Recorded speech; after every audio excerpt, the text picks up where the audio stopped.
Jeremy Xido, Trans Amazonia, Saturday and Sunday here at the Chicago International Film Festival. Thank you so much for your time today. Yeah, absolutely. Very happy to be here. This is an incredible project. I mean, talk a little bit about Rebecca, her dad, and what we're going to see in this movie. The film, I play a missionary in the middle of the Amazon jungle, and my daughter, Rebecca, was the sole survivor of a plane crash, and people believe that she's able to perform miracles. And then the question is whether we capitalize on that and create a mission in the middle of the jungle, with our parishioners being local indigenous nations. Who end up in a battle with loggers who encroach on their territory. And in an attempt to hold together this little world that I've built with my daughter, I wrestle us into a horrible mess. And at the core of it, there's it's a teenage daughter who's liberating herself from her father. Talk a little bit about working with Pia and just the filming of it, because it's so incredible to see, and it's just so beautifully shot. Yeah, I mean, and Pia's a poet.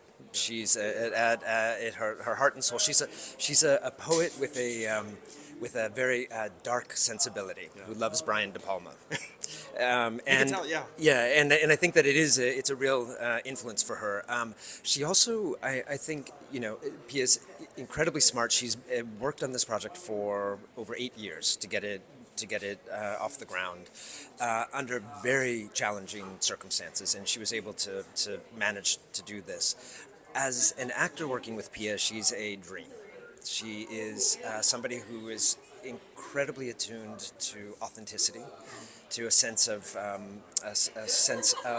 nuance and complexity in relationships and moments, and she asks that of the actors, and it's a joy because you can kind of let yourself go, and Pia will gently push you in this direction or in this direction, and her vision and her her poetic visual vision, cinematic vision, I think is extraordinary. And especially with working on it, close to a decade. At what point did you come into it? Because were you filming something else, or were you coming in a little later into the project? Yeah, I came in. I was the last person on board. I literally got a call on it was a Saturday. I was actually in the middle of editing my own film, a documentary about the international dinosaur bone trade.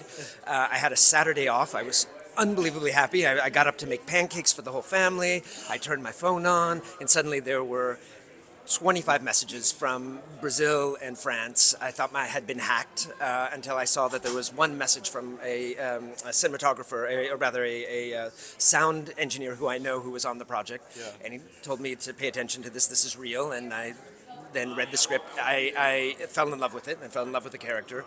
I auditioned for it, and that was on a Saturday. I was on a plane on Wednesday to the Amazon. That is incredible. That is an incredible story. Definitely go ahead and check this out Saturday and Sunday here at the Chicago International Film Festival. Jeremy, thank you so much for your time today. Thank you so much.